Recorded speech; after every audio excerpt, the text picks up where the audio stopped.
Well, hello, welcome to Economics 101. This is Economics Basics. Now, we're doing these series because sometimes when you start out and you're new, and I remember when I was new at this trading almost 25 years ago, I remember I was getting into this and some of the terms I didn't even know what they meant. Like I would listen to TV, they'd say something like, the market is overbought. When you don't know what that even means, it's very difficult to start to build the foundation of this. So the purpose of this Economics 101 is really to basically set the groundwork for anyone who's fairly new at this, to where you're understanding some of the basics behind economics and how it pertains to trading and how it helps you in the world of trading. So in this section, we're going to go through economics basics. We're going to talk about economics, what it is.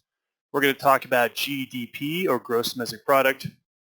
And we're also going to cover international trade.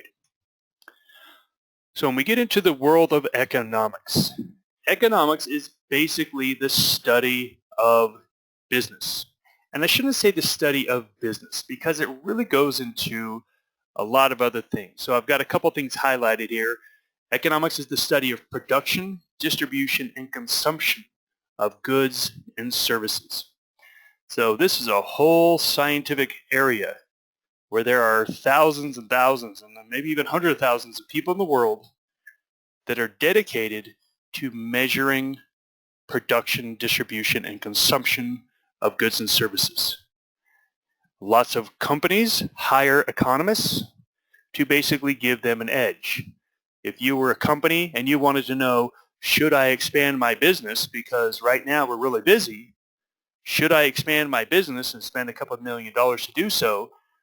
If you're not sure of that, an economist would be the one to call. You'd call that economist, and they would run studies, they would look at numbers, they'd run projections, and they might come back to you and says, I don't think it's a good time to expand your business because of A, B, and C reasons.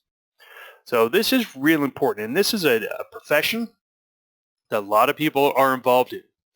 And it talks about things like efficiency and productivity. Economists will also go in and they'll study problems.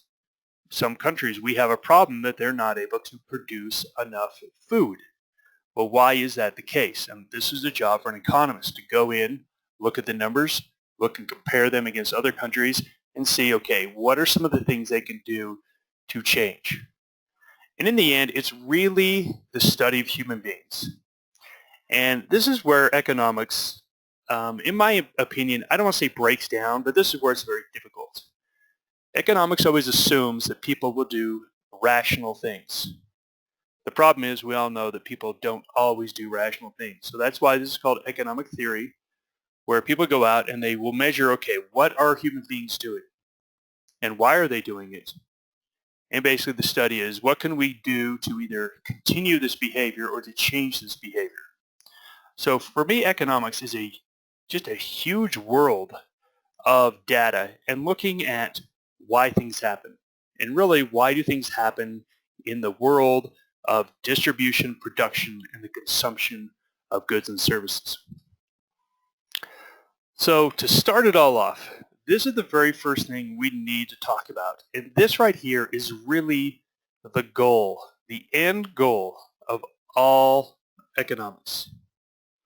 Now, I'm talking on a country level, but when someone studies the economics of a country, in the end, it's really to get the GDP or the gross domestic product.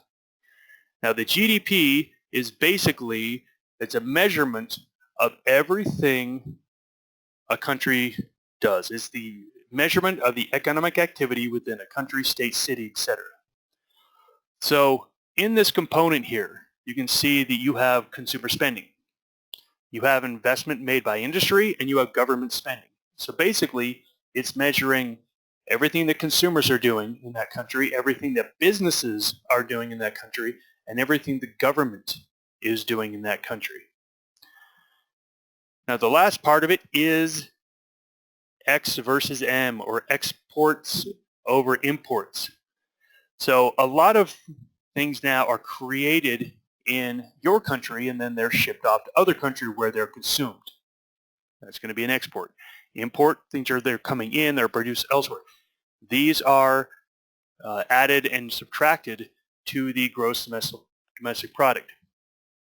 So in the end, everything an economist does, we're going to have some economists that are going to measure the housing market. Okay, how is the housing market in Texas doing? And so you might have a group of economists that are studying the housing markets in Texas, and they're going to report their numbers. And then what's going to happen is other economists are going to pick that up, and they're going to say, okay, well, let's take a look at how is housing doing in the southern area of the United States. And that Texas study will be part of it. And then some other economists are going to collect all those records and say, okay, well, now we know what's happening in the south, the west, the north, and the east. How is housing doing across the entire United States? And then they're going to put out that study, and then other economists are going to say, well, okay, well, great, now we know how housing is doing, but how is business investment doing? How is the consumer doing?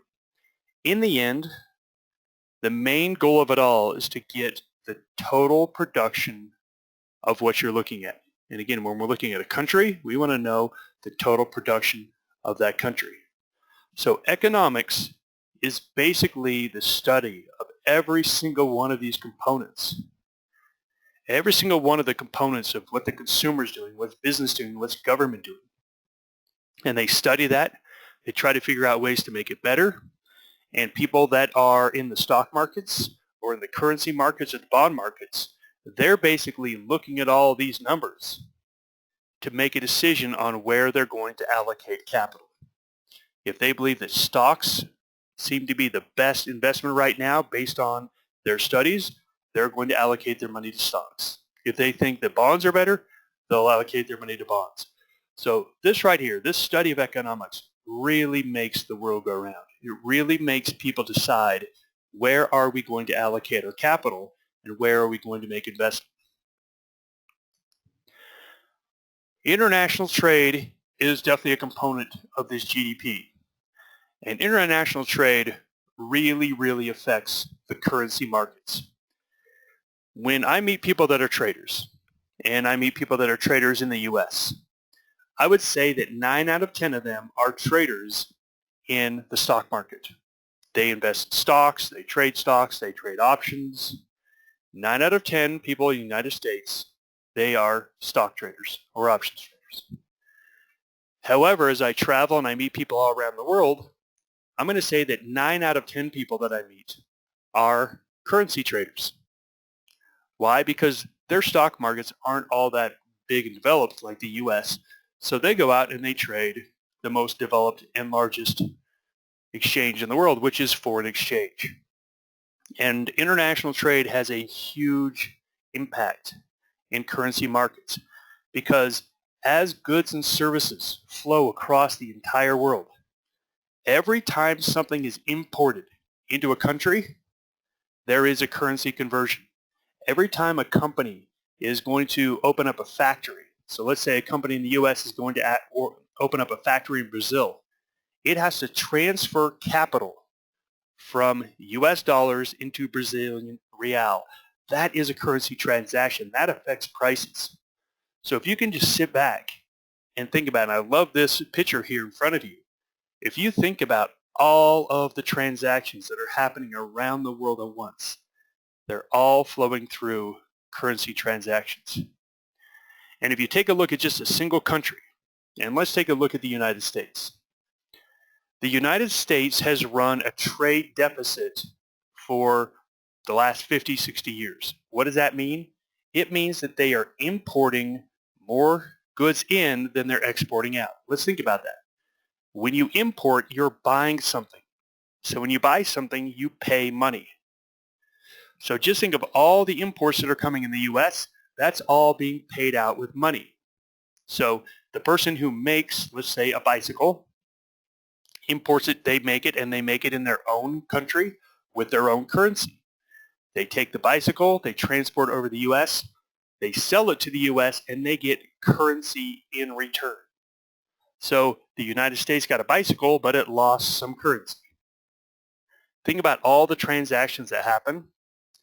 Usually the US has about a $50 billion trade deficit. What does that mean? That means that $50 billion every single month is a loss that's going outside of the U.S. to other countries. That is going to have a dramatic effect on the value of currencies.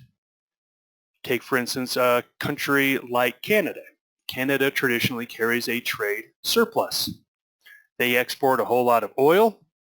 They produce a lot of what they use inside the country. Canada has a tax surplus, meaning that they're sending goods and services out and they're getting money back in. That is going to affect the value of currencies. So in this whole big study of economics and study of what's going on, remember, it's not just what's happening in the country, what's going around the world. This international trade is going to be a big deal when you take a look especially at currency valuations.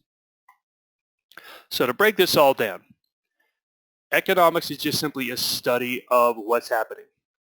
The GDP is the big number that everyone's searching for. Everything else, every other number you get, numbers on housing, numbers on productivity, numbers on jobs, number on retail sales, these are all studies that have been created by economists. But in the end, all of those studies are taken and added all up into the GDP. Understanding and knowing the GDP of a country is a really big deal. Because if you have a country that has declining GDP, it's telling you that the business environment is getting worse. The consumer's buying less, businesses are investing less, the government is investing less. When you're taking a look at the world of trading and trying to decide where to put your capital, that's a good sign telling you that's not a good place for capital right now. When you find a country that has a growing GDP, that means consumers are growing, businesses are growing, government is investing more. That's traditionally a good place to place your money. Right, well that wraps up GDP here.